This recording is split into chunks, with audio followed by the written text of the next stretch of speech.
Om Jnana-timirandasya Jnananjana Shalakaya Chakshurunmilitam Yena Tasmai Shri Gurave Namah. Shri Chaitanya Manobishtam Stapitam Yena Bhutale Swayam Rupa Kadamahyam Dadati Swapadantikam Vandeham Shri Guru Shri Yuttapadakamalam Shri Gurun Vaishnavangscha Shri Rupam Sagrajatam Sahagana Raghunatham Vitam Tam Sajivam Sadvaitam Savadutam Parijana Sahitam Krishna Chaitanya Devam Shri Radha Krishna Padan Sahagana Lalita Shri Vishakhanvitanscha Nama Om Vishnu Padaya Krishna Pristaya Bhutale Shrimate Bhaktivedanta Swamin Iti Namine Namaste Saraswati Deve Gauravani Pracharine Nirvishesha Shunyavadi Paschatya Deshatarine Vanchakalpatarubhyascha Kripa Sindhubhya Evacha Patitanam Bhavanebhyo Vaishnavebhyo Namo Namah. He Krishna Karuna Sindhu Dinabandhu Jagatpate Gopesha Gopika Kanta Radha Kanta Namostute Tapta Kanchana Gaurangi Radhe Vrindavaneshwari Vrishabhanu Sute Devi Pranamami Hari Priya. Jai Shri Krishna Chaitanya Prabhu Nityananda Shri Advaita Gadadhar Shivasadi Gaura Bhakta Vrinda. Hare Krishna Krishna Krishna Hare Hare Hare Rama Rama Rama Hare Hare. Hare Krishna Krishna Krishna Hare Hare Hare Rama Rama Rama Hare Hare. So again, welcome back everyone to Saturday Sanga. After 2 weeks, last week, we had, instead of Saturday Sanga, we had the memorial for Venkatabhatta, who very suddenly left us just some weeks ago. We had a nice memorial. Some of you attended. Thank you for taking part in that. And thank you for coming back to the Saturday Sangha. We will have our basically usual routine. I guess I should change the light a bit here. Oops. Okay, a little more light.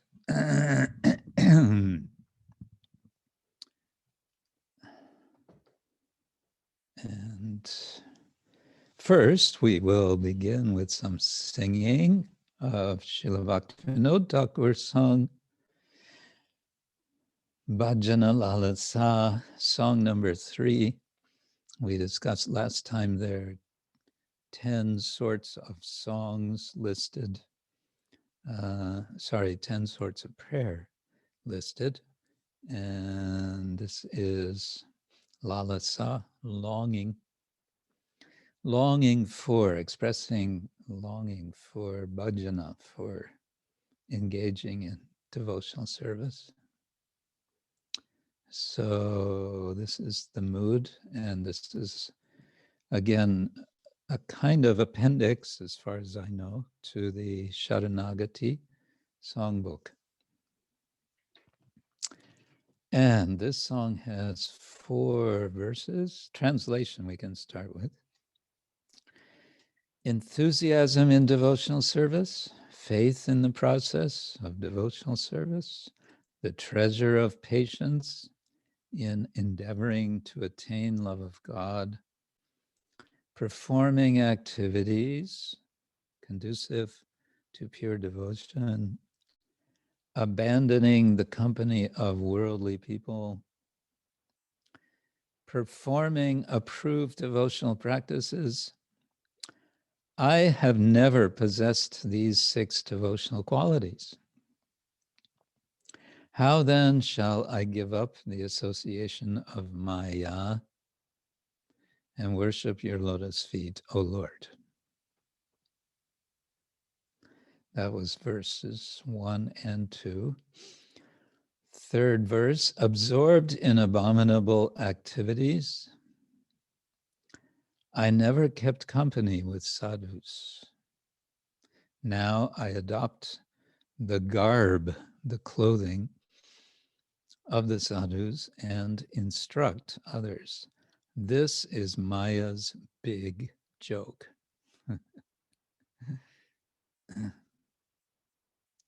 And the 4th verse, O Lord Hari, in such a helpless condition, surely I will obtain your causeless mercy.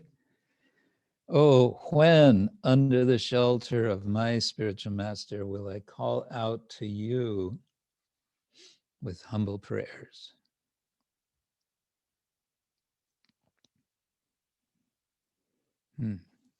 Okay.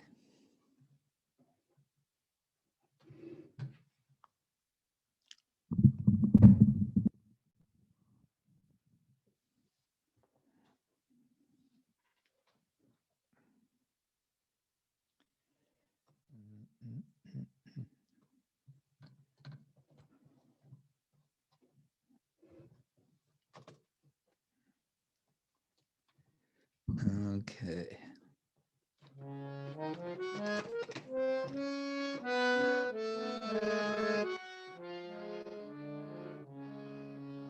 Hari Hari Bhajane Utsaha Bhaktite Visvasa prema-labhe dhairya-dhana bhakti-anukūla karma-pravartana asat-sańga-visarjana Bhajane Utsaha Bhaktite Visvasa prema-labhe dhairya-dhana bhakti-anukūla karma-pravartana asat-sańga-visarjana bhakti-sadācāra chaya guna nāhilo āmāra nātha kemone bhojibo tomāra chādana chadiya māyāra sata bhakti-sadācāra start. Bhakti-sadācāra chaya guna nāhilo āmāra Можемо nātha се покірати монастира ислам. kemone bhojibo tomāra chādane chādiya māyāra sata garhita acare rohilam moji na korinu sadhu-sanga loje sadhu-besha ane upadesha ebodo māyāra garhite acare rohilam moji nakorinu sadhu-sanga loye sadhu-besha ane upadeshi ebodo māyāra eheno dashaya ahaitu ki kripa tomāra bhaibo hari Shri Guru Ashwaye Nakibo Tomaya Kobeba Minati Kori Eheno Dashaya Ahaitu Ki Kripa Tomāra Bhaibo Hari Shri Guru Ashwaye Nakibo Tomāra Kabena Minati Kori Hare Krishna Hare Krishna Krishna Krishna Hare Hare Hare Rama Hare Rama Rama Rama Hare Hare Hare Krishna Hare Krishna Krishna Krishna Hare Hare Hare Rama Hare Rama Rama Rama Hare Hare Hare Krishna Hare Krishna Krishna Krishna Hare Hare Hare Rama Hare Rama Rama Rama Hare Hare Hare Krishna Hare Krishna Krishna Krishna Hare Hare Hare Rama Hare Rama Rama Rama Hare Hare Hare Krishna Hare Krishna Krishna Krishna Hare Hare Hare Rama Hare Rama Rama Rama Hare Hare Hare Krishna Krishna Krishna Hare Hare Hare Rama Hare Rama Rama Rama Hare Hare Hare Krishna Krishna Krishna Hare Hare Hare Rama Hare Rama Rama Rama Hare Hare Hare Krishna Krishna Krishna Hare Hare Hare Rama Hare Rama Rama Rama Hare Hare Hare Krishna Krishna Krishna Hare Hare Hare Rama Rama Rama Hare Hare Hare Krishna Krishna Krishna Hare Hare Hare Ram Ram Hare Hare Haribo Haribo Haribo Gaur Haribo Nitai Gaur Haribo Haribo Haribo Gaur Haribo.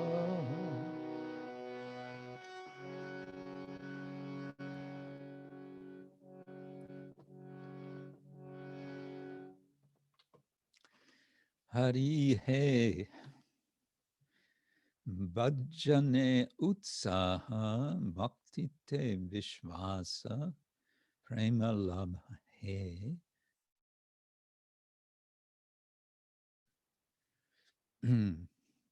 bhakti-anukūla karma-pravartana asat-sańga-visarjana.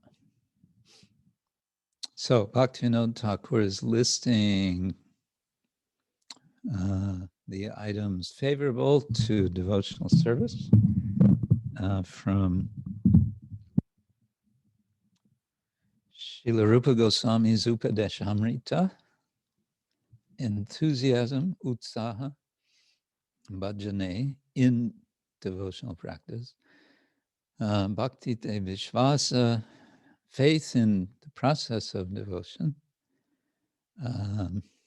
prema-labhe, dhairya-dhana, the treasure of patience, dhairya-dhana, prema-labhe, in endeavoring to attain love of God. Then bhakti-anukūla, we know what that is, favorable activities, activities favorable to devotional service. And then karma-pravartana, where is it? Activities conducive. Same thing. Okay. Bhakti-anukūla karma-pravartana, following, engaging in pravartana, karma activities, which are bhakti-anukūla, favorable to devotional service. Asat-sańga-visarjana, visarjana means rejection, and asat-sańga, bad association. Visarjana, this word is related to sarjana. Sarjana is creation, but it has a sense of overflowing or even spilling over. The creation is a kind of overflow of the Lord's energy. And then visarga is rejection, removal. Bhakti-sadācāra, chaya guna. Chaya is 6 and guna is qualities. And A is this or these. And of course, sadācāra is favorable or good activities, devotional practices. Bhakti-sadācāra chaya guna, nāhilo āmāra not. O nātha, O Lord, āmāra, mine, nāhilo, have not been. These 6 activities have not been mine. And then he asks the question, kemone, bhojibo. How, kemone, bhojibo, will I worship tomāra charana, your lotus feet? Chādya māyāra sata. Giving up maya, the association, the sata of maya. Māyāra of maya, the sata, the being with. Chādya māyāra sata. So the question, it's a rhetorical question. How, kemone, how will I worship you, your lotus feet? How will I worship your lotus feet? And how, having given up chādya, association of maya. Garhite acare, garhita. Okay, it's translated as abominable activities. And my guess is it's derived from the word griha. So activities of the household, literally. Rohilam moji or mojia.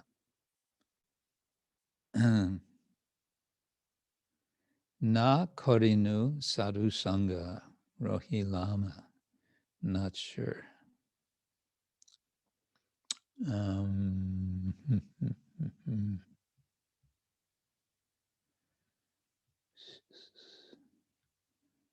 Okay, Sugopi is not with us today.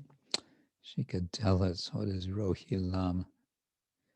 I think it's keeping, retaining. Moji, being absorbed, maybe. Na korinu sadhu sanga. I never kept company with sadhus. Lo je sadhu-besha ane upadeshi e bodo māyāra. So lo ye, taking on or adopting sadhu-vesha. Vesha means clothes. Wearing the clothes of a sadhu. Ane upadeshi, I presented myself as an instructor, as a teacher of upadesha. An upadeshi is an instructor. E bodo māyāra.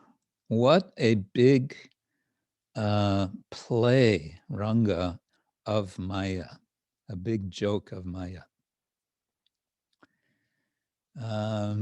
Here I'm suspecting that Srila Bhaktivinoda, a little bit being autobiographical. As I remember, it's mentioned that when he was in Jagannath Puri, he was there as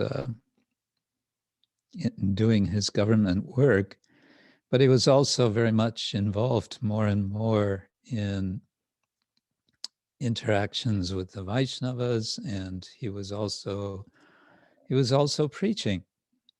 But he was not yet initiated. And someone asked him why he's not wearing Vaishnav tilak. He's preaching Bhagavatam, he's lecturing. So they asked, why you're not wearing Vaishnav tilak? And he said, because I'm not initiated yet. Which is interesting. For me, it's interesting because ever since I can remember in our temples, pretty much as soon as anybody walks in the door, we give them tilak. We initiate them because it's actually part of the initiation process. Bhaktivinoda Thakura explains in his article Pancha Samskara. It's one of the samskaras. The fourth verse, E hano dashai ahaituki kripa tomāra bhojibo hari. O Lord Hari, in such a helpless condition, e hano. Hano means such a condition. Dasha is a platform, a position, a level. Dashai, in this helpless condition, ahaituki kripa. We know ahaituki means having no cause, from hetu. Causeless mercy, tomāra bhojibo hari. I will obtain. Bhojibo is future tense, so it's expressing expectation. O Hari, I will obtain your causeless mercy in this helpless condition. And translator Dasharat Sutta says, surely I will obtain. Shri Guru Ashraye Dakibo Tomai Kobe Va Minati Koriha. Okay. Kabe it's another rhetorical question. Oh, when, under the shelter of my spiritual master, Shri Guru Ashraye, so that would be locative absolute, or when I'm in the shelter of Guru, Dakibo, I will call out Tomai, to you, Kabe va minati kori. Va usually means or, and minati, I guess here means prayer. Koriya, doing prayer. So, yeah, again, Bhaktivinoda Thakur is expressing his mood of humility and longing. His humility is also confessional. I've never done all these things which are part of bhajana, of practice, and I've never done them. So when am I going to start? And how will I start? Kemone bhojibo. And he says, I understand it's going to mean giving up maya.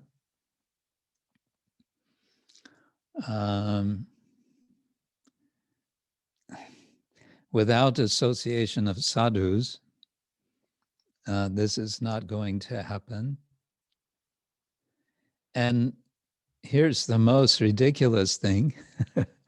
He's saying, I haven't even started with, I've never actually done any devotional service at all. I haven't had association with devotees. Haven't given up maya. But here I am dressing as a sadhu, and not only that, I'm preaching. He may also be making a jab at so-called sadhus that he saw, that he experienced, just like our Srila Prabhupada would remember his childhood when his father would invite sadhus to their home because it was the right thing to do. It was the sadhu thing to do. I mean, it was the grihastha thing to do, to invite sadhus. But Srila Prabhupada, even as a young boy, could see that these sadhus were more so-called sadhus than actual sadhus. They weren't. He was not impressed, and because he was not impressed with the sadhus he had experienced as a child, he was very hesitant. He was resisting when his friend what's his name, Naresh or Narendra, invited him to meet Srila Bhaktisiddhanta Thakur for the first time. He said, I know these sadhus, don't waste my time. But very insistent. We can all thank his friend for being so insistent. He said, no, he's different. He's not like whoever you may have seen. And then Prabhupada, Abhay Charan at that time said, oh, all right. Okay, let's go. But it was kind of like, if I see within 5 minutes that he's just another of these bogus gurus, then I'm going to leave. And of course, the rest is history. He saw that indeed he is, as he said, he is a Vaikuntha man. Okay, Srila Bhaktivinoda Thakur ki jai.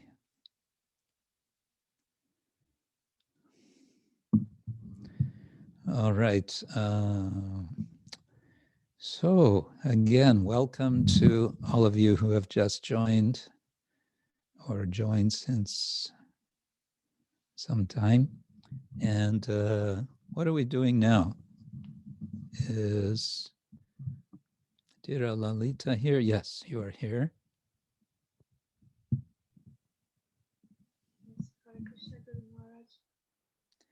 Hare Krishna. Thank you so much for this every Saturday talking about Bhaktivinoda Thakur's Bhajana. I absolutely love the Saranagati book. Yeah. So today we have 4 devotees who would like to present their Vyasa Puja offerings. So the Vyasa Puja continues, huh? Yes, the celebration My goodness. continues of our Guru Maharaj, I mean yourself. So I'm just going to read a little list. First is Ganga Sagara, and then Brihaspati and Bhakti and Nila, and then it's Audarya Chandrika. And I haven't been in touch with Daitesha Prabhu. I don't know if he would be able to present his Vyasa Puja today. He will. He's nodding. He's nodding. Yeah, that's good. So first is Ganga Sagara, our god sister. She's there.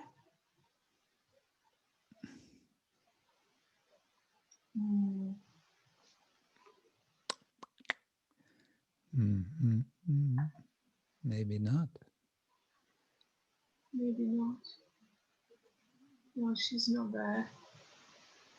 Maybe if she comes later, we'll check. Then the second is our Brihaspati Prabhu and Bhakti-Vinod. So yes, please unmute yourselves.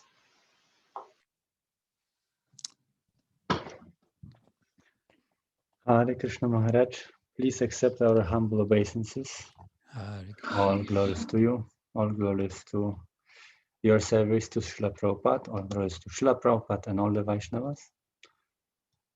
On this on and on going, your Vyasa Puja day. Maybe we can get a world record for the longest. Yeah, we have to keep note of when we finish. Maybe it will go on for the next year, so we can just continue praising you. Ay, ay, ay, ay, ay. Okay. Every week. Just shortly, I would like to thank you very much for engaging me in whatever service I have so far received from you. I'm very happy that I could be of some minor use for you and for the service that you provide us in helping Srila Prabhupada's mission.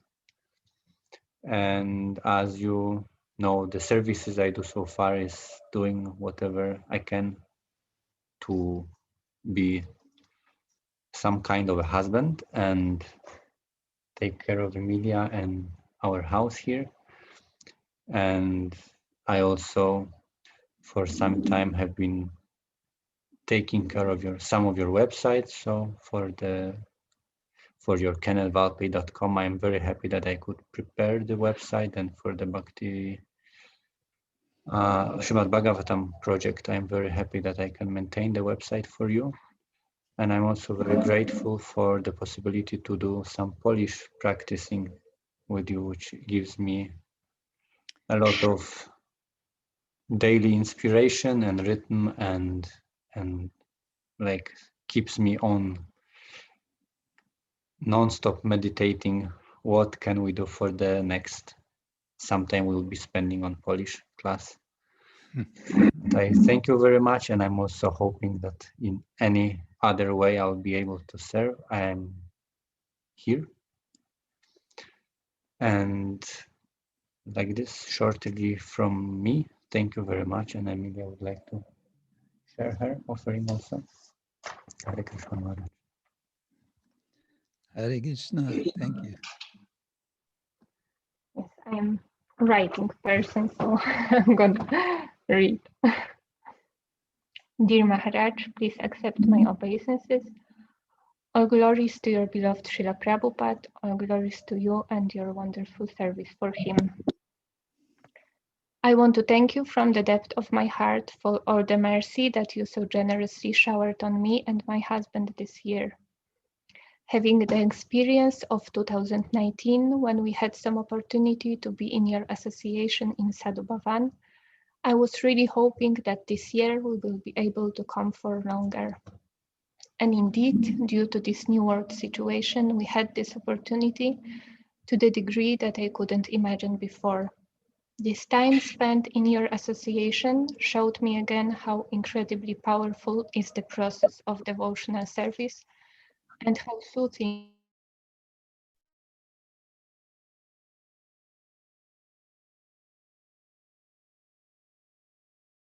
amazement how my heart was changing. Some doubts were disappearing, some anarthas were becoming more visible, so much joy appeared, but also some struggles, efforts and pain of committed mistakes. I pray to Krishna so I can keep this consciousness of serving you in whatever circumstances I am, no matter how physically far you are. But for now I know that I am very greedy for your association, and I am grateful for every opportunity you are giving me to be in your presence, and also for being so tolerant with me. I cherish many memories from the time we were with you in Sadhu-bhavan, small moments in which we could appreciate your amazing qualities. It is also my prayer so that Krishna, from whom remembrance, knowledge, and forgetfulness come, will allow me to keep these memories in my heart. While being in your presence, I understood a bit more Arjuna's question from 2nd chapter of Bhagavad Gita 254. What is the disposition of one who is situated in divine consciousness? How does an enlightened person talk? How does he sit? How does he walk? It was always a bit funny question for me. How does he talk? I could understand, but sit or walk? What could be so special about this? But by being in your presence, I could experience that every small gesture of such devotee is not mundane, but indeed very special. And there is always this desire to just watch you, listen to you, and just be in your presence forever. I am very grateful for every service that you gave us and for all the lessons that came through my attempts to perform them. What was also most important for me this year was finally starting to read Srimad Bhagavatam every day.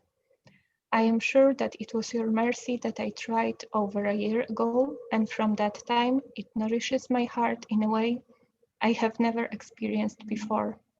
Srimad Bhagavatam became for me one of the most accessible forms of being in Krishna's presence, and it gave me so much happiness, solace, joy, and understanding. I would really like to offer you something that would match all these gifts I received from you, but I know it is impossible, not only because you gave me so many and so wonderful gifts, but also because I see how empty is my heart. There is mostly this greediness for your presence, your mercy, devotees association, and so on. All these things are so pleasing for me, but what I could do to please you? In fact, I feel that I am actually just discovering this basic concept for myself, to do every small service with intention to please Guru and Krishna, instead of trying to be happy and satisfied myself. I forget about it so many times during the day, and that is also my work now, to connect more with this intention in my heart. I was thinking what I could offer you while being away, and I got back to the lecture you gave on Srimad Bhagavatam last year when we were celebrating your Vyasa Puja. You chose the verse where Krishna is expressing how pleased he is with the friendly dealings of the prachetas. It was such a beautiful lecture, and I remember that I took this as a hint for this next year to try to concentrate more on my dealings with others for your pleasure. I know that throughout this year, my endeavors weren't so focused. I made many mistakes in this area too, but I also understood that this is not a task to accomplish in 1 year. So this year, I would like to try more. And for a good start, I was thinking of offering you my endeavors for being a better daughter, sister, and aunt during this Christmas time, which happened to be this year at the same time as your Vyasa Puja. It was always an effort for me to spend this time with my family. So I thought that if this year it is not possible for us to be somewhere closer to you for your Vyasa Puja, I would use that opportunity to try to offer you my efforts in this area. And I know I was trying to do this before so many times, but somehow or other, my consciousness was never so sharp, and I never felt it was a good offering. So I thought maybe this time it will be better. I will write this offering to you as a sankalpa, and I will share it with you, Maharaj, and the devotees. And just one day before Christmas Eve, my mom called that my sister's family got sick and we probably won't meet. And first thing I felt was a relief. So there won't be so much hurry, packing, cooking, traveling, and so on. And me and my husband could just spend this time of Gita Jayanti and your Vyasa Puja quietly at home. But after a while, I thought, but what will I offer to you, Maharaj? So I don't want to take so much time and go so much into details, but finally Krishna arranged it in a way that we had this opportunity to spend your Vyasa Puja at home and then to spend some time with family. So it was, as you often say, Maharaj, a combination of both. And I was so grateful to Krishna because I really needed to spend these days quietly, to do some small service, chant with more focus, and spend it with full attention with you and all of your wonderful disciples on Zoom. And I felt that by this arrangement, Krishna showed me that if I want to give something to others, I need to be nourished myself, so I actually have something to give. It reminded me of His Holiness Sachinandana Swami Maharaja's article I was just recently rereading. Maharaj presented a metaphor of life as a tree, where the roots are our individual spiritual nourishment, the trunk is supportive lifestyle, and the fruits are our services for others. And although I seemed to know how important it is to take care of these areas, now I understood more deeply how they are connected and that it is impossible for a tree with malnourished roots and a weak trunk to give nice fruits. I hope, Maharaj, that these are right conclusions, and please correct me if it is the other way. So there is still so much to do for me to be a better daughter, sister, aunt, and wife, friend, devotee, disciple. But I hope that now I understand more deeply what I should do to perform those services better. I need to take more care of my connection with Krishna, probably properly take care of the body and mind he has given me, and focus more on my intention to please him. And with this understanding, I would like to continue with my efforts so I can have a better offering for you next year, Maharaj. Now this is all that I have, and even though my mind has millions of reasons why not to share it, still I am trying to offer it to you, hoping that by this process someday I will be able to please you, and this will be the most valuable fruit of my tree of life. Hare Krishna Maharaj. Thank you, both of you. Very nice.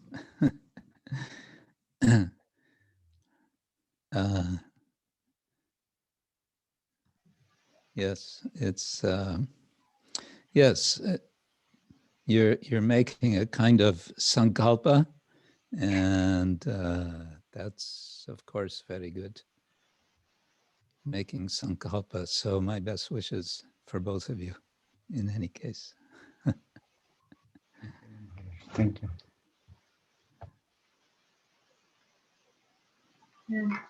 Thank you, Maharaj. Next is our god sister, our Dhairya-Chandrika. Hare Krishna, Guru Maharaj, and Hare Krishna, all devotees. Hare Krishna. Hare Krishna. So Guru Maharaj, before I will say a few words, I would like to share a response from one of supposed to be secret guests who unfortunately wasn't able to join us on your Vyasa Puja day. He sent a voice message and feeling of separation could have been heard in his words. Maharaja is such a respected, dear friend, and such a wonderful combination of intelligence, personality, and Krishna conscious wideness. I feel very close, but what to do? What to do? What to do? From His Grace, Bhajane Prabhu. Oh. Yes. That sounds just like him. What to do? What to do? Yes. So Guru Maharaj, on this occasion of celebrating still your appearance in this world, I offer my heartfelt and reverent obeisances at your lotus feet. All glories to Srila Prabhupada. In the Bhagavad Gita, Lord Krishna lists humility as the first item of knowledge. And Srila Prabhupada says that without humility, we can't gain knowledge. Guru Maharaj, it is impressive to see how you have taken the words of Krishna and Srila Prabhupada to your heart and how you are making them come to life. Being a humble servant to your spiritual master is very core of your life. I would like to mention one instance when you lived most of your life as a brahmachari, but you also choose academic life in this role, just because Srila Prabhupada was concerned to reach so-called intelligent class with Krishna's message, and you did it. Among many books, one book you wrote in collaboration with Radhika Raman Prabhu on various aspects of the Srimad Bhagavatam reached university classrooms as an approved course literature. When you were accepted into academic circles, you accepted to take the order of sannyasa, thus showing that although being a part of academic world, you are still a humble servant of Srila Prabhupada. Srila Prabhupada asked his disciples many times if they read his books. In unstoppable enthusiasm and never give up on us, you continue with the same message. Let us read Srila Prabhupada's books. Some time ago, I heard a story about a grandfather reading Srimad Bhagavatam to his grandson. The grandson was mostly bored while listening, and one day said that this reading is a waste of time. Grandpa looked at him and said, "Okay, then help me get water from the creek with the bucket." The grandson happily got up, took the bucket, which was black from the inside, and happily hopped to the creek. He grabbed the water and hurried back. To his surprise, he noticed that the bucket was empty as it had holes in the bottom. Grandpa told him to take the water one more time, and the same thing happened, and another time, and once more. The grandson said that that's stupid and waste of time, but Grandpa told him to take a look in the bucket.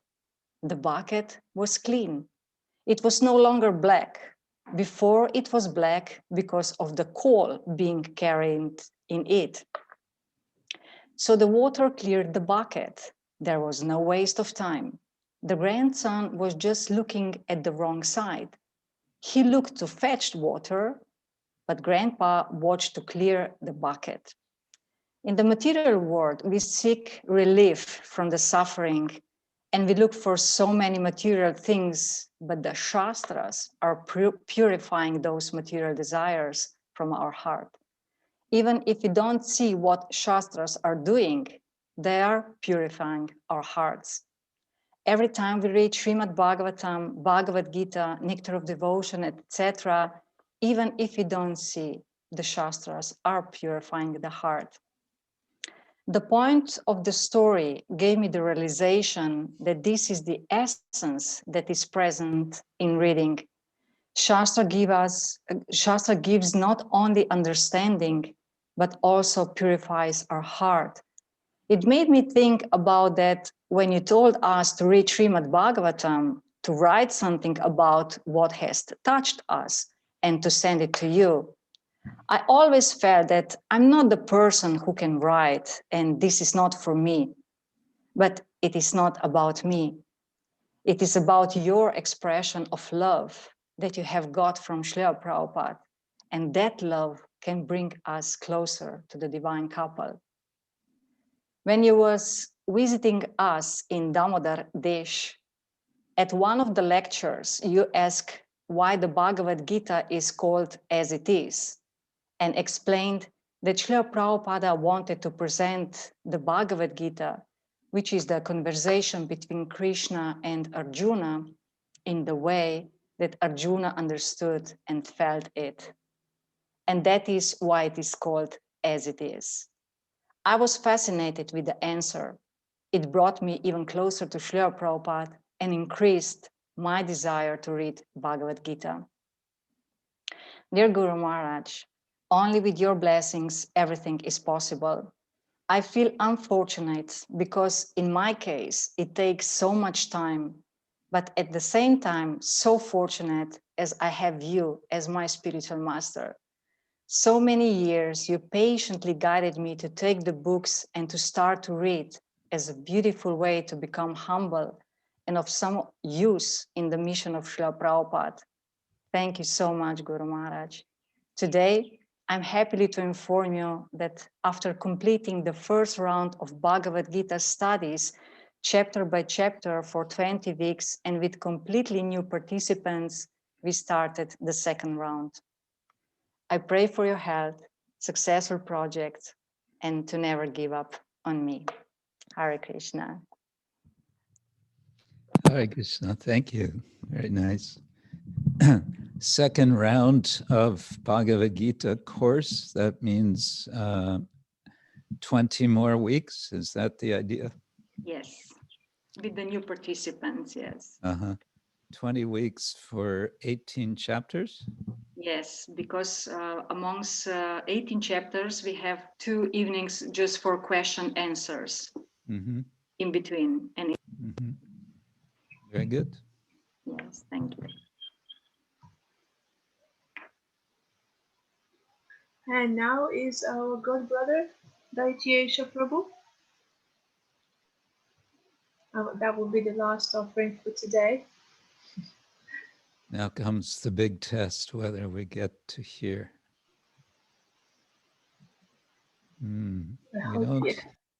We don't hear you yet.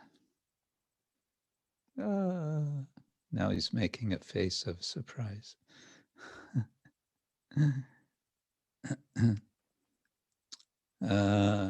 Okay, Dharmagupta, can you coach him?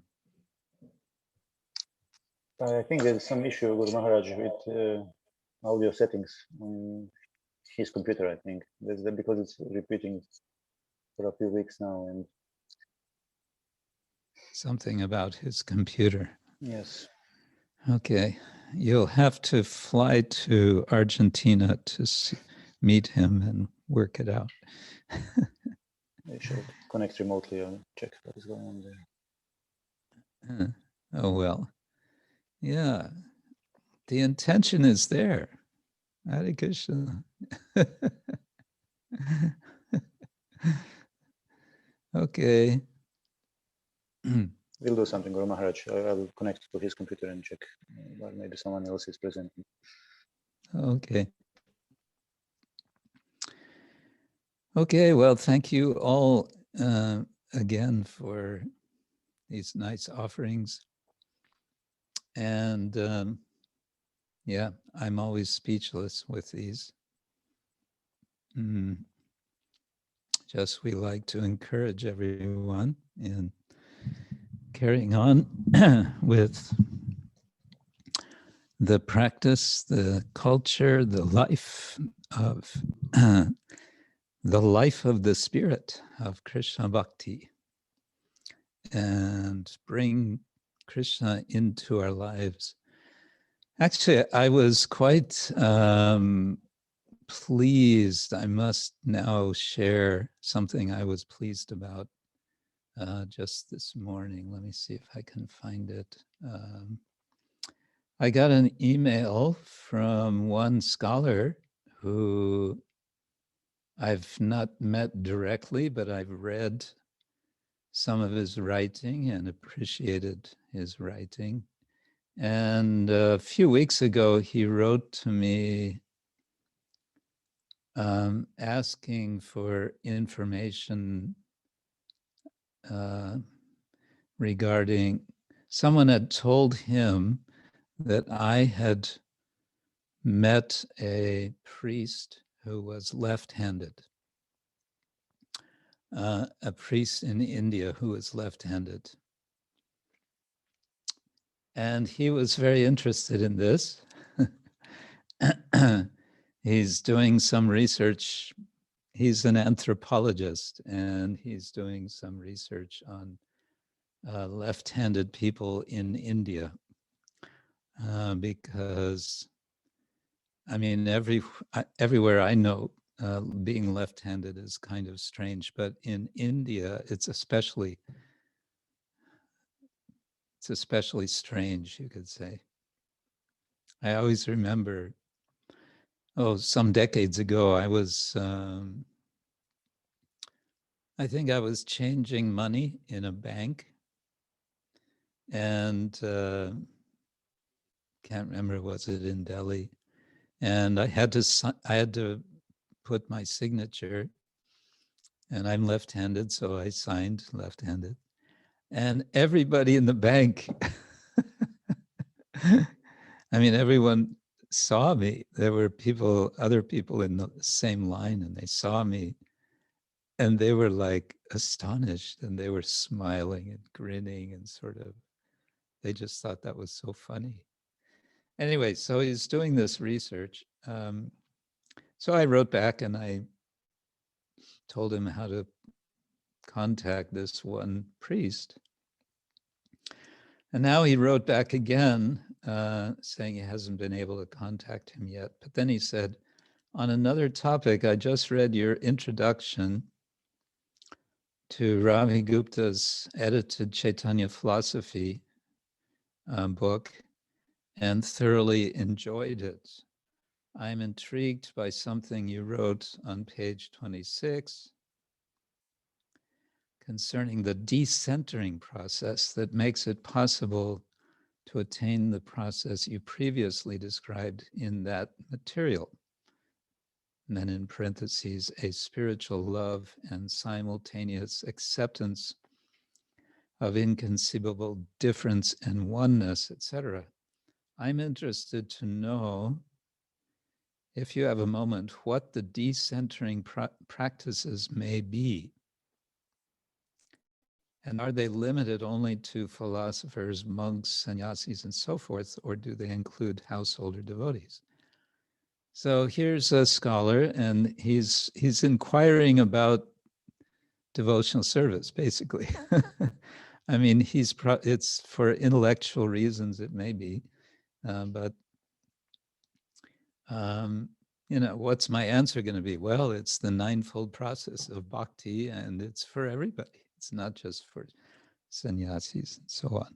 Decentering means putting ourselves on the side and putting Krishna in the middle. That's just kind of fancy language for that, decentering. Excuse me. Anyway, okay, that's my little show and tell. So I think now we can spend some time with the Bhagavatam. And we've been reading about the churning of the milk ocean. And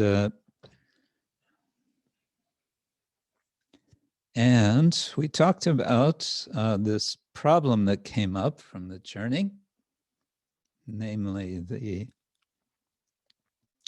poison, and then the solution to the poison was Lord Shiva's very magnanimous volunteering, practically. He was requested, but he immediately accepted, and he took permission from his wife, from Parvati, from Bhavani, and then he drank, and it just came into his throat. And we called attention to a detail from Shiva Purana that Parvati had apparently quickly grabbed a snake and tied it around his neck to keep the poison from going down further. Not because it would destroy Shiva, but because Shiva would destroy the poison. I like that. So in any case, the problem was solved. We also, incidentally, have, as a detail that comes at the very end of that episode, we have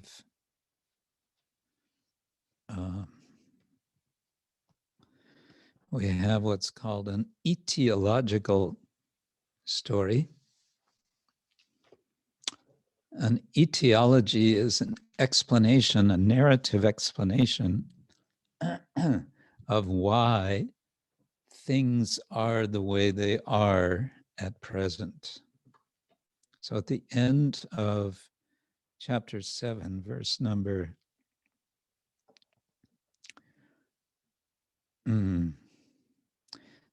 46, praskannang pibata paner yat kinchit jagrihus matat vrischikahi vishoshadyo danda sugas chaye apare. Scorpions,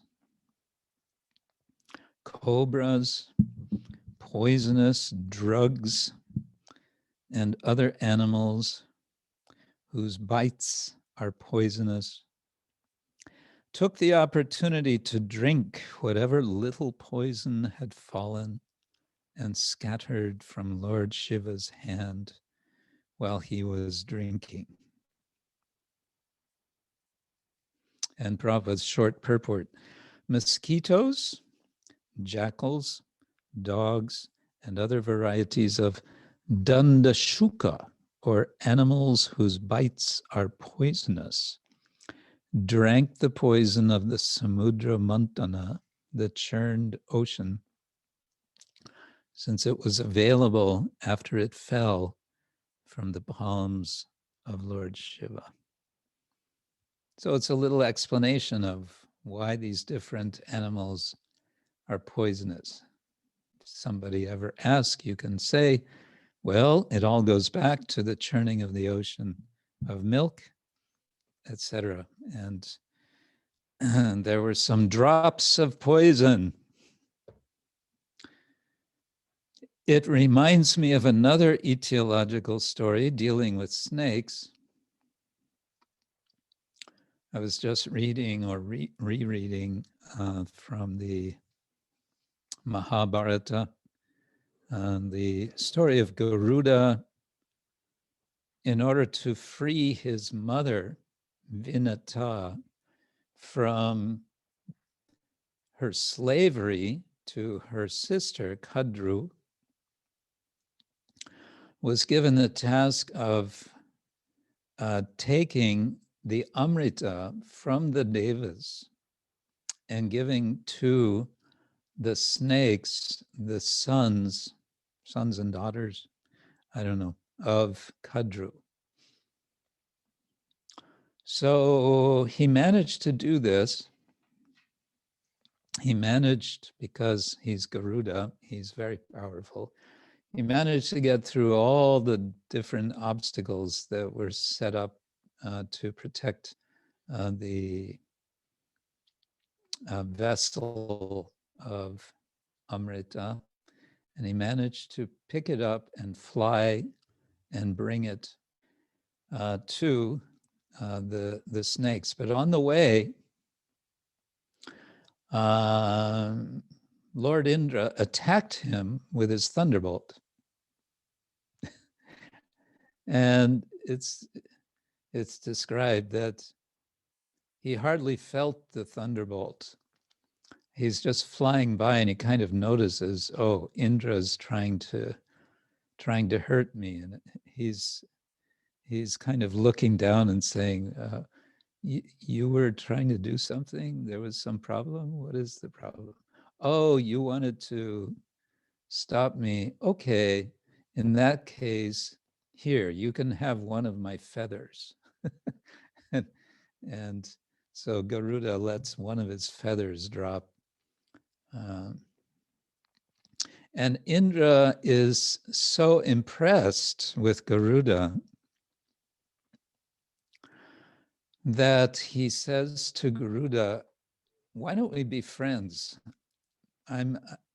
You're a really great guy, and I'm also a great guy. Why don't we become friends? And Garuda says, yeah, okay. But I do have to take this nectar. I know I stole the nectar from you, but I have to take it in order to get my mother out of slavery. And Indra says, okay, take it and give to the snakes, but immediately take it back and give it to me. And Garuda says, okay. So Garuda takes it, puts down the pot of nectar before the snakes, and their mother Kadru sees this and she's very happy and she says, okay, now Vinata is free. She no longer is my slave. And Garuda says, okay, now all you snakes, before you drink the nectar, you have to go take bath. And this is also, whichever is anticipating the other, it's going to come up also in the Bhagavatam when the nectar comes churned and finally the pot of nectar is there, then the demons are told, okay, now go take a bath, get yourselves ready. So they have to go, and in the meantime, Mohini Murti distributes the nectar to the devas, something like that. The point is that as the snakes are taking their bath, of course, Garuda picks up the pot and flies away with it. The snakes come back, the pot is gone, but there are some drops in the kusha grass, which the snakes, where the pot had been set, because kusha grass is very auspicious. You set it down on the kusha grass. Now they see only a few drops, so they lick those drops. And in the process of licking, because kusha grass has sharp edges, they cut their tongues, and in cutting their tongues become split. And so this is the explanation of why snakes have forked tongues.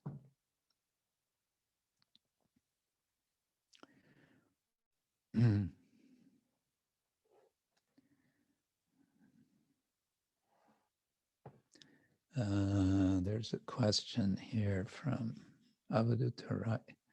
Vishnu serves others as a master. In Rama Lila, Rama serves the devotees as a friend. In Chaitanya Lila, Lord Chaitanya serves the devotees as servant. And in Krishna Lila, Krishna serves the devotees as subordinate of the Brijbasis. Can I elaborate on this? Answer is not really. I've never heard that. I mean, it's something we might think about. It sounds like an echo of a statement that Jiva Goswami makes in Tattva Sandarbha about the three ways that the Bhagavatam teaches. I don't have the Sanskrit at the top of my head, but Veda Puranam Kavyam Cha, Prabhur Mitram Priyeva Cha, Bodhayantiti Prahur Trivit Bhagavatam Punaha. Something like that. Yeah, the Bhagavatam teaches in three ways, like the Vedas teach like a master, Prabhu. The Puranas teach like a friend, Mitra. And poetry teaches like a beloved, Priya. So separate texts teach in different ways, but the Bhagavatam teaches in all three ways. That's one way the Bhagavatam is appreciated. Anyway, getting back to our story. The churning resumes, and there are assorted appearances. There's the jewel, which is taken by Lord Vishnu. The Kaustuba, there is Uchaishrava, there's Airavata, and eventually there is Lakshmi.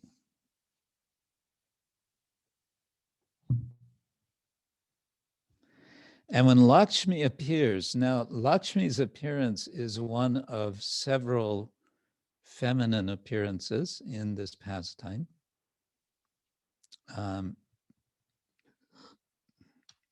We have the elephants. There are, Airavata appears along with 8 male elephants and 8 female elephants. These 16 elephants support the world.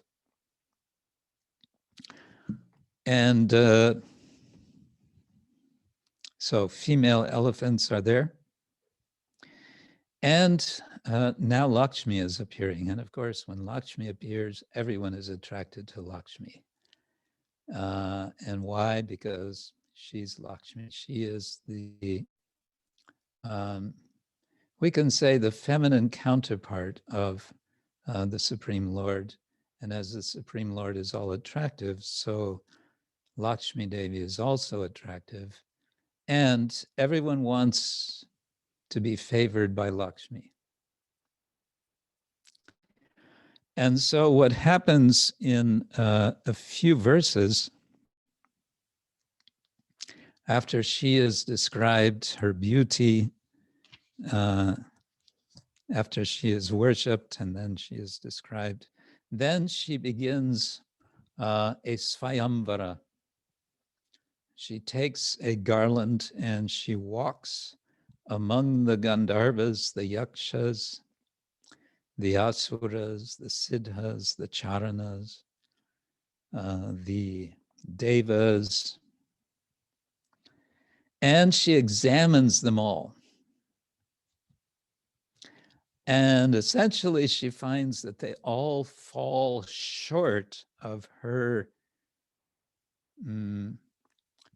I won't say expectation, because she doesn't expect anything from them, but she is affirming what she already knows. I think we have to say like that.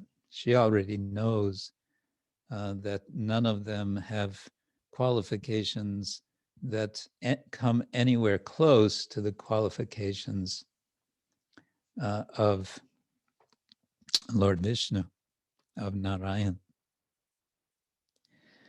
So these verses I find very charming, starting from verse 20 of chapter 8 in Canto 8. Nunang tapo yasya namanyu nirjayo jnanam kvachit tacha nasangavarjitam kaschin mahangs tasya nakama nirjaya sa ishvara king parato vyapashraya. The goddess of fortune, examining the assembly, thought in this way: someone who has undergone great austerity has not yet conquered anger, na manyu nirjaya. Someone possesses knowledge, but he has not conquered material desires, na sangavarjitam. Someone is a very great personality, kaschit mahan, but he cannot conquer lusty desires, na kama nirjaya. Even a great personality depends on something else. Sa ishvara kim. What sort of ishvara is this? Parata vyapashraya.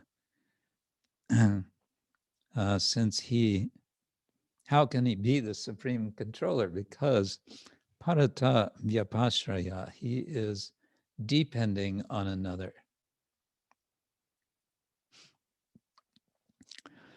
So we're listening in on Lakshmi Devi reasoning through, so to say, and of course at the same time teaching the difference between the Lord and all living entities.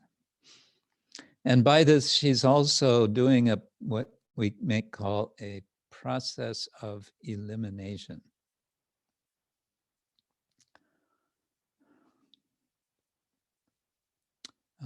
How to understand who is the Supreme Lord? Well, one process is neti-neti, by a process of elimination. Usually we associate neti neti, na iti, with the impersonalist process of seeing everything as maya, as illusion. Brahman is na iti. It is not this, it is not that. Brahman is, of course, beyond Maya. But we may see a Vaishnava way of process of elimination, and that's being given by none other than Lakshmi Devi. So then she says, verse number 21. Dharma kvachit tatra nabhuta sohridam tyaga kvachit tatra namukti karanam viryam napungso asti ajavega niskritam nahi dvitiyo guna sanga varjita. Someone may possess full knowledge of religion, dharma, kvachit, someone, but still not be kind to all living entities. Bhuta sohridam.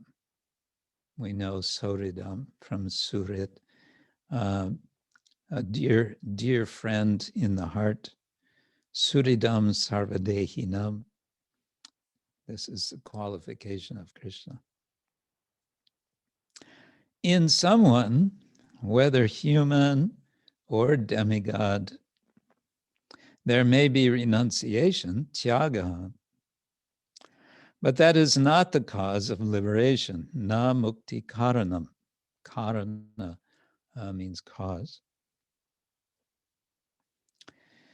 Someone may possess great power, viryam, which can also mean heroism, and yet be unable to check the power of eternal time. Na ajavega nishkritam. The vega, the power of aja, that which is not born. Nishkrita. The destruction, let's see. Nishkrita. Yeah, no release from the power of time.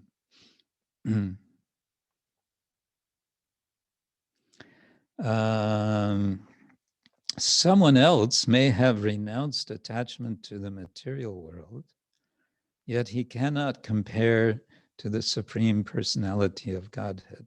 Nahi dvitiyaha. There is no second one, literally. Guna sanga-varjita, completely freed from the contamination of the modes of nature. Now, it just now strikes me, this is again, it's the Bhagavatam is, we understand, is Srila Vyasadev's commentary on the Vedanta Sutra. And it's also a comment, and therefore, because the Brahma Sutra or Vedanta Sutra is a commentary on the Upanishads. So this makes the Bhagavatam also a commentary on the Upanishads. And the Upanishads, there are these, what Shankara calls Mahavakyas, these sort of prime statements through which he wants to interpret all of the other statements, and by which he sort of tries to prove or demonstrate his Advaitavada, his non-dualism. So it comes up in the Upanishads, this nadvitiya, there is no, the absolute person is without, or the absolute Brahman is without a second. which is taken to mean, yes, there's only one.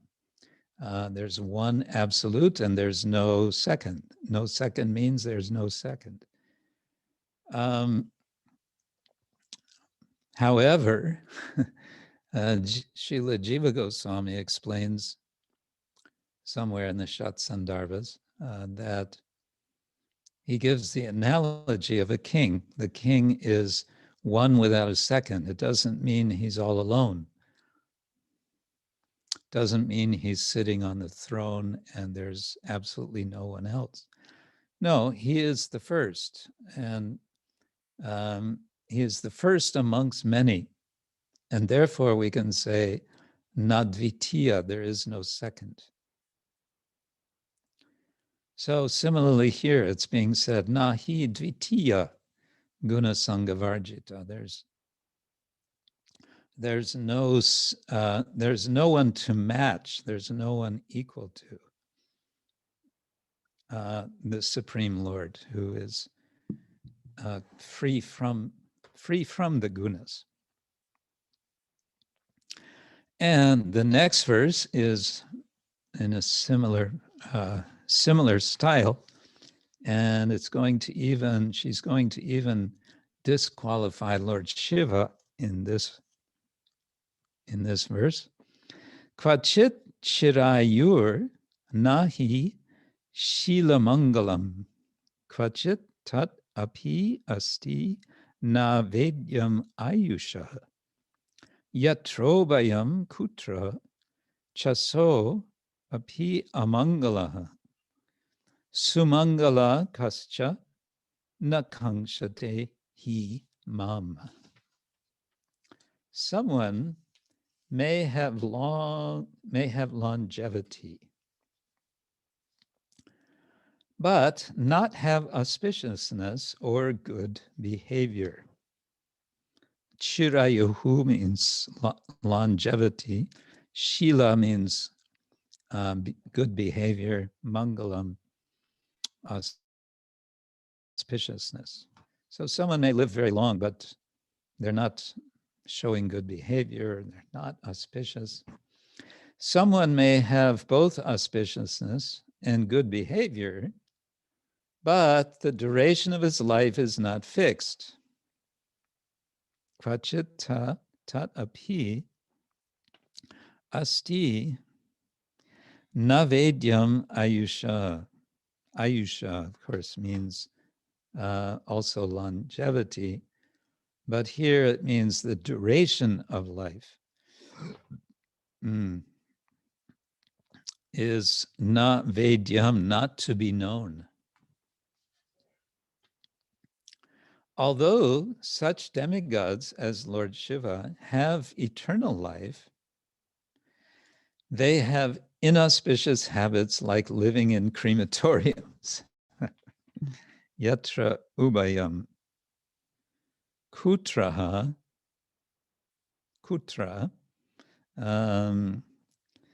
chasa api amangala.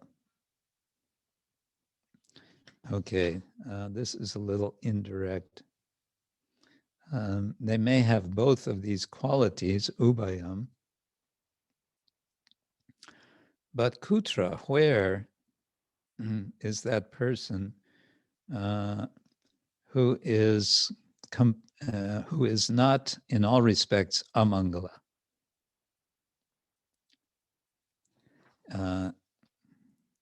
And then Prabhupada is giving as a purport within the translation, like Lord Shiva who lives in cremation grounds. This is likely from one of the commentaries. And then sumangala kascha na kangshate himam. Even if others are well qualified in all respects, they are not devotees of the Supreme Personality of Godhead.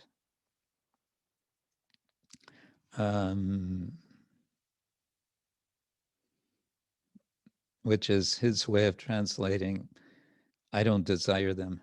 They desire me, but they don't desire the Lord. Yeah, I think that's what it is. Na kankshate. Kascha has someone, na kankshate himam. Who is there who does not desire me? In other words, not desiring they're desiring me, but they're not desiring the Lord. This, of course, is a theme that Srila Prabhupada talks about a lot, especially when he's discussing Rama Lila, the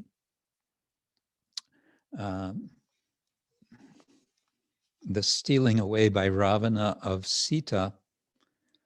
Prabhupada would often extend and say, today, nowadays, there are so many Ravanas who want to enjoy Sita for themselves, but Sita belongs to Rama. And of course, Lakshmi belongs to Narayana. And Shrimati Radharani belongs to Krishna, and so on.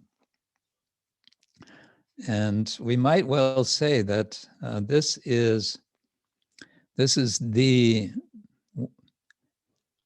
one of the, if not the most biggest misunderstanding or failure of understanding in the world, whether people are religious or not religious or somewhere in between or anti-religious. This understanding is missing, that there is the Lord, there is his eternal consort, and they belong together.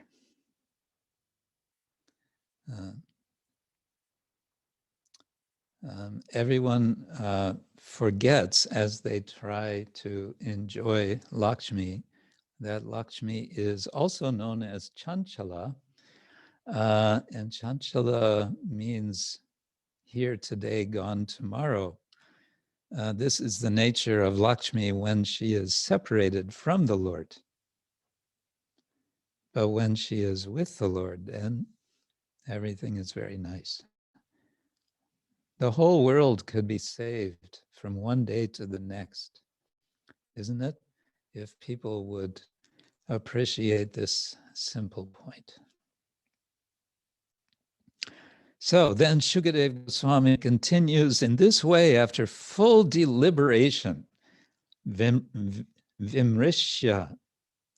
evam vimrishya avyavichari satgunair. After full deliberation, the goddess of fortune accepted Mukunda as her husband because although he is independent and not in want of her, he possesses all transcendental qualities and mystic powers and is therefore the most desirable. Varam nija eka ashrayataya agunashrayam vavre varam sarvagunair apekshitam. Rama mukundam nirapeksham ipsitam. Nirapeksham, the Lord is, in his word for word, Prabhupada says, although he did not wait for her.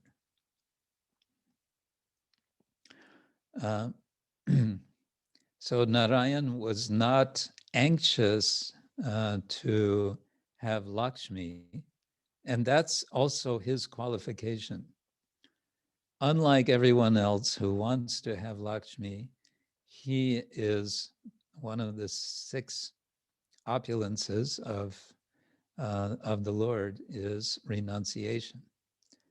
Aishvaryasya samagrasya viryasya yashasashriya jnana vairagyayos chaiva sanambhaga itingana. So she's attracted to him, one reason being not that he's indifferent to Lakshmi, but he is not hankering for her in the same way as everyone else is. Let's see, there's some questions maybe I should attend to here.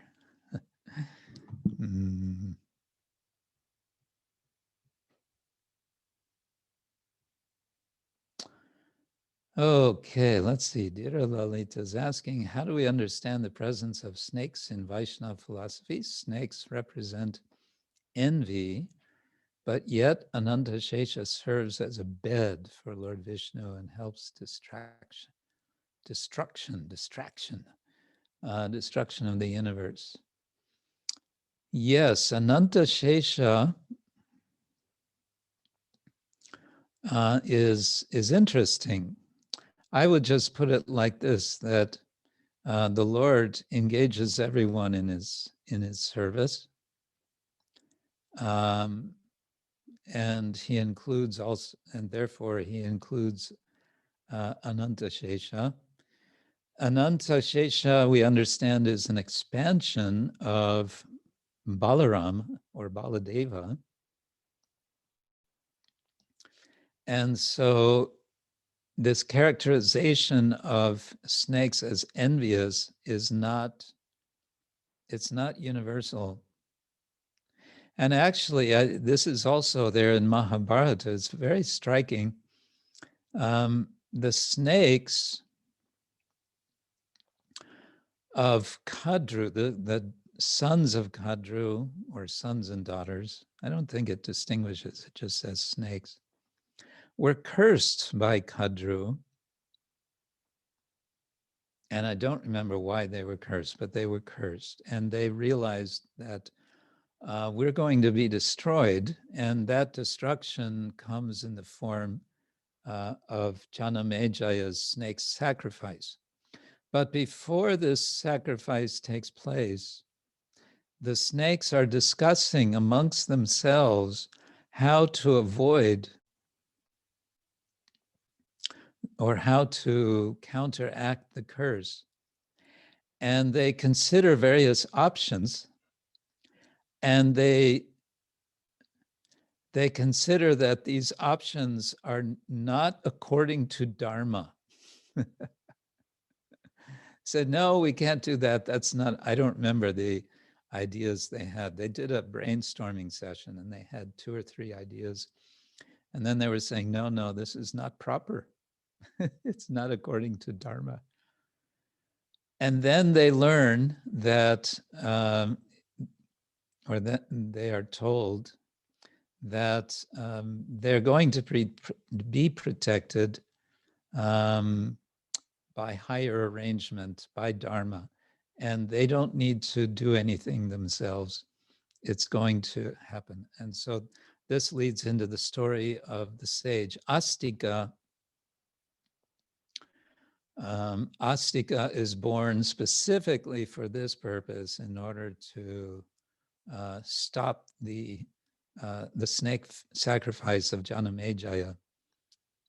He approaches Janamejaya as he's performing the yajna to beg for a boon, for a blessing. And Janamejaya, just like Bali Maharaj, wants to give him whatever he wants. And the priests are saying, wait, don't ask him what he wants until we finish the sacrifice.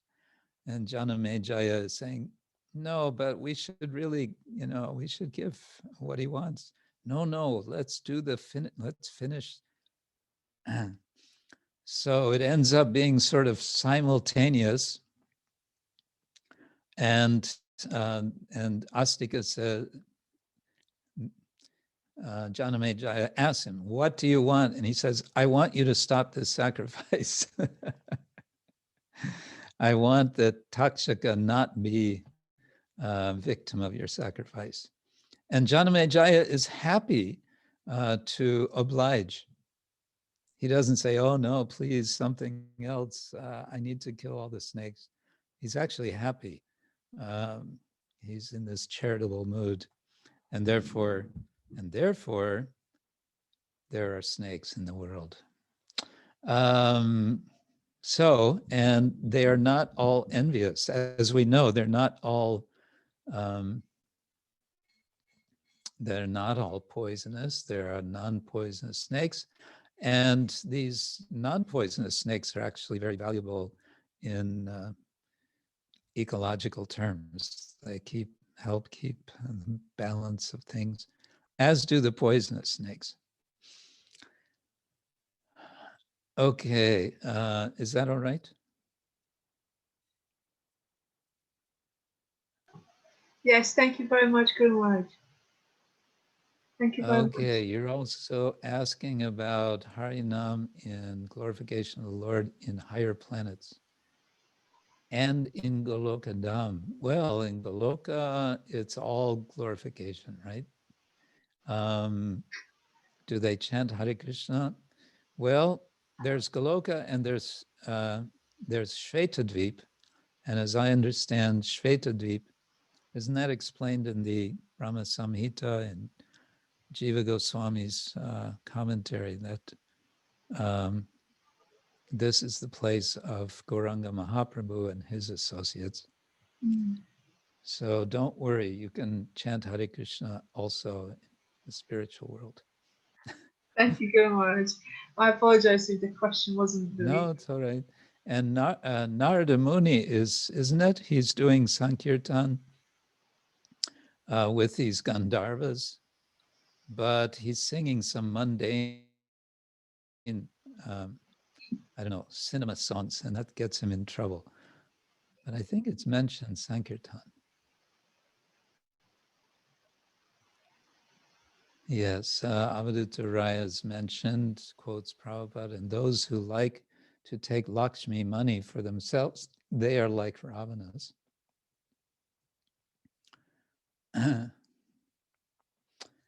Narayan can be without Lakshmi, but can Krishna be without Radha? I doubt it. Well, yes and no, of course. That's another subject, but he does leave Vrindavan and goes to Mathura. Or does he leave Vrindavan? Does he actually leave Vrindavan? No, he never leaves Vrindavan. But then again, there's a sense that he does leave. Pandava asks, are there any sources of how to talk to Shaivites about the supremacy of Vishnu and Krishna? There's nothing like it in Chaitanya Charitamrita or Chaitanya Bhagavat. Lord Chaitanya talked to many believers, but didn't teach followers of Lord Shiva. Would you comment, please?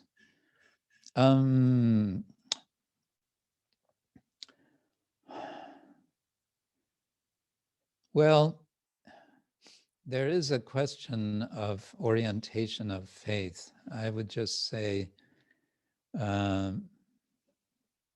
would just point them to the Bhagavatam and show them that in the Bhagavatam, Lord Shiva is recognized as, practically speaking, non-different from Vishnu or Krishna. It's said, in fact, it's in these prayers to Lord Shiva that he drink the poison,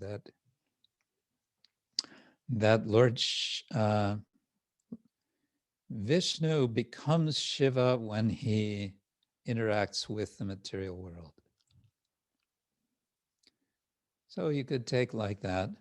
I mean, I don't think you'll find anything where, see, the thing is, you won't find anything outside of the tradition, which is somehow neutral and sort of makes some judgment. So you have the Shaivites, you have the Vaishnavas.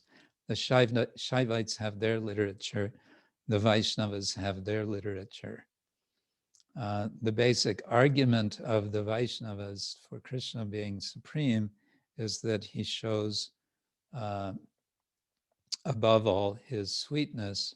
The list of qualities are there. The Shaivites might have a similar list, which they argue for as demonstrating that Shiva is supreme. I don't know. But I would say in a similar way as Srila Prabhupada would sometimes say, we don't have any argument with those who say that Vishnu is the original form of the Lord. Although we, as followers of Chaitanya Mahaprabhu, understand that Krishna is the original form of the Lord, from whom Vishnu expands, through whom Krishna appears in the world. In a similar way, we may want to not argue with the Shaivites, but say, okay, we also appreciate Lord Shiva, and we also want to have his blessings. And for ourselves, we see him as servant of Vishnu, of Krishna. So I guess my question would be, is it necessary to argue with them? Or can we just appreciate them? You can also have them read Chaitanya Charitamrita when Chaitanya Mahaprabhu visits South India. There's a passage, it's mentioned that he meets Lord Shiva, and it's said that they have some secret conversations. Wouldn't it be nice to know what they were speaking? And it's also mentioned that he would sometimes visit temples of Lord Shiva. So he is also honoring. So there's a kind of back and forth. Lord Rama, when he returns from Lanka, I don't know if it's in the Valmiki Ramayana, but the tradition is there that he came back. When he returned, he worshipped a linga of Lord Shiva, and that linga is the linga of Rameshwaram, the big temple, which is just on the coast there. And Sugopi Tungavidya, how do we, as Gaudiya Vaishnavas, worshippers of gopis, particularly Radharani, regard Lakshmi Devi's position like worshipping her. In India, everyone worships Lakshmi Devi during Diwali. Yes, I've seen also, when I was doing the research on the Radharaman temple, I was there during Diwali in 2001.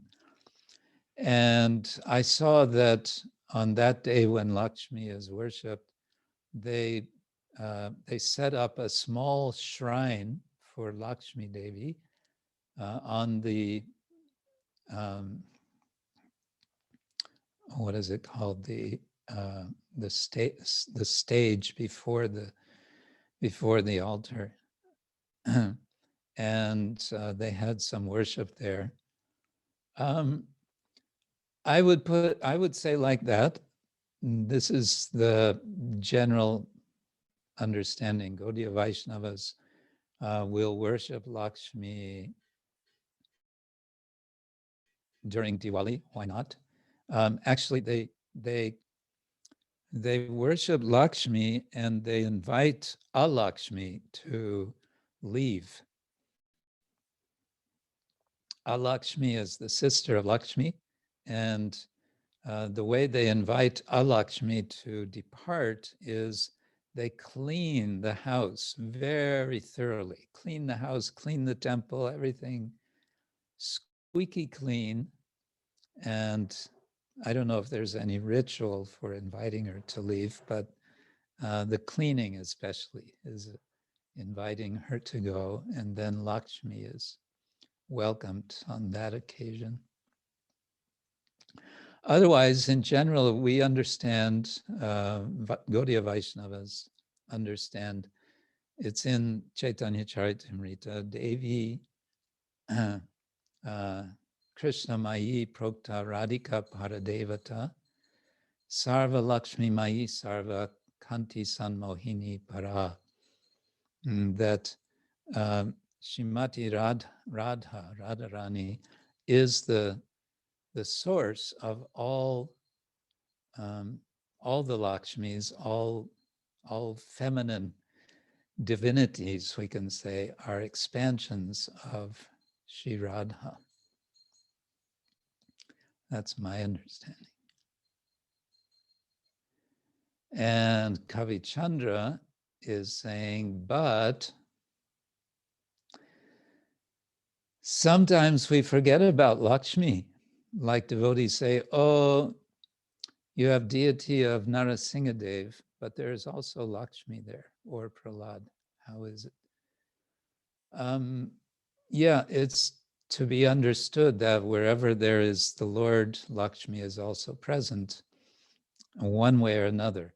When we had the installation of Prahlad Narasimhadev in Germany in 1980, was it 83?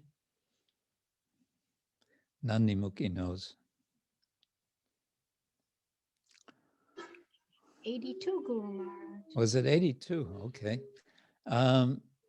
So Gaurakeshava Prabhu he led the installation, and he was a bit concerned. He said, you know,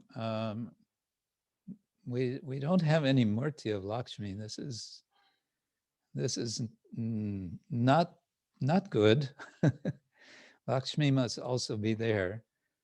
So what to do? So he's always able to find a workaround. I saw that in many, not many, but some instances. He said, okay, no problem. So before, at a certain point in the process of installation, before the Abhishek and before the opening of the eyes, and before several procedures, he made a mark on the chest of Nrsimhadev as Sri Vatsa. Sri Vatsa, Sri refers to Lakshmi, and Vatsa refers to this mark on the Lord. So in this way, he said, the Lord is present, no problem. I'm sorry, Lakshmi Devi is present, so everything is complete. Now, okay, that's kind of what comes to my mind to that point. Yeah, so anyway, in Singhachalam, we now have a Lakshmi deity. Actually, it was several years later. The Utsaha Murti was installed together with a small Prahlad and a small Lakshmi, again by Gaurakeshava Prabhu, again in a very grand way. So at least in Singhachalam, we don't forget Lakshmi. She is always there.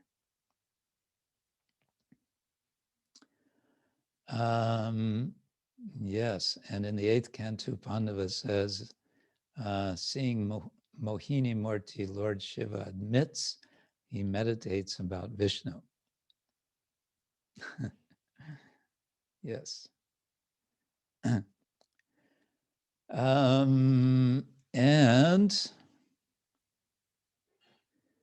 Mandali tells us this second installation was in 1999.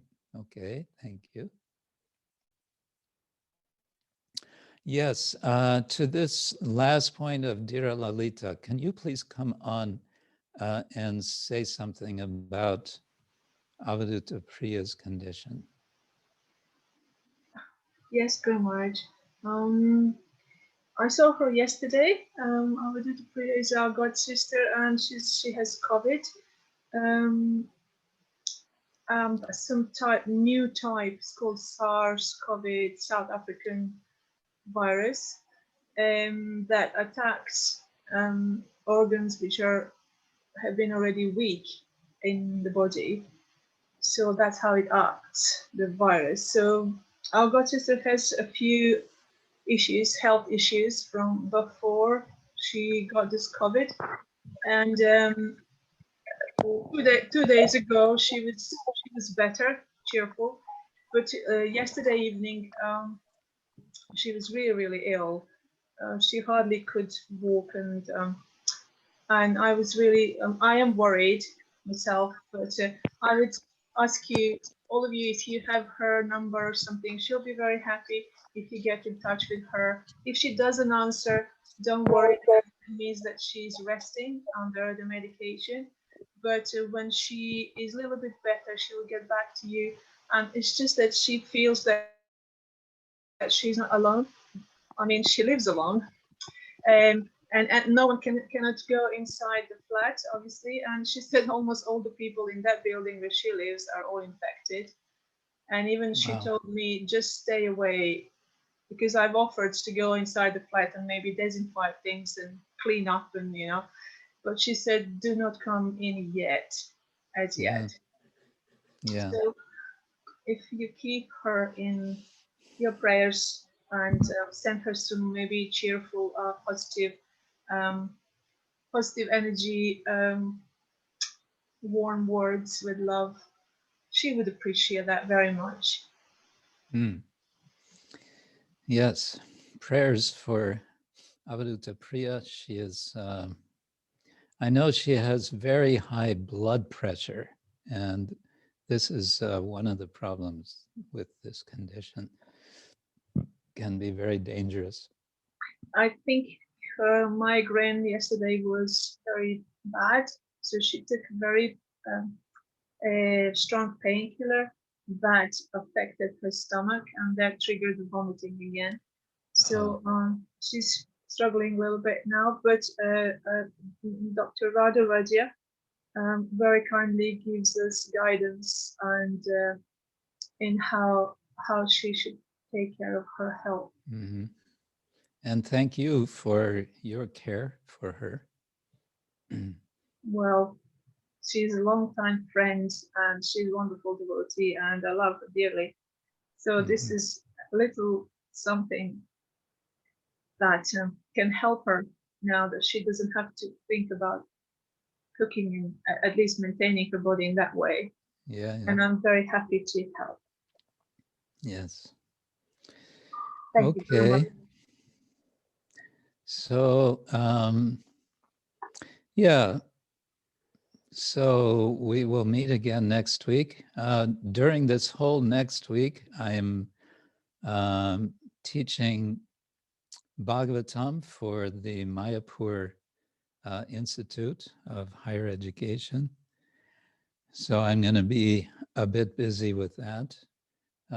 Tomorrow, I have my final session of 8 sessions that I've been teaching over the last 8 weeks for the Bhaktivinoda Research Institute, a course on research skills for postgraduate students. And so that's coming to an end, but other things are coming up. And in any case, we wish you all a wonderful week. Keep yourselves well, keep safe, and chant and be happy.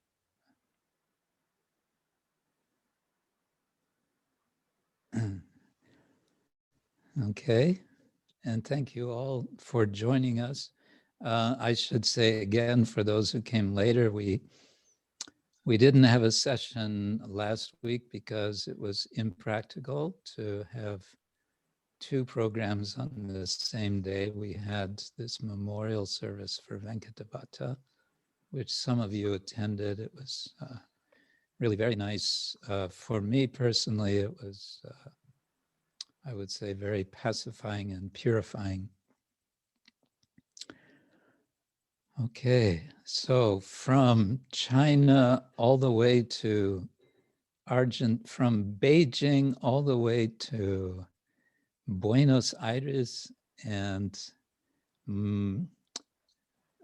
to Mendoza and south of Mendoza. Daitesha is south of Mendoza. I will say, wishing you all the best for this week.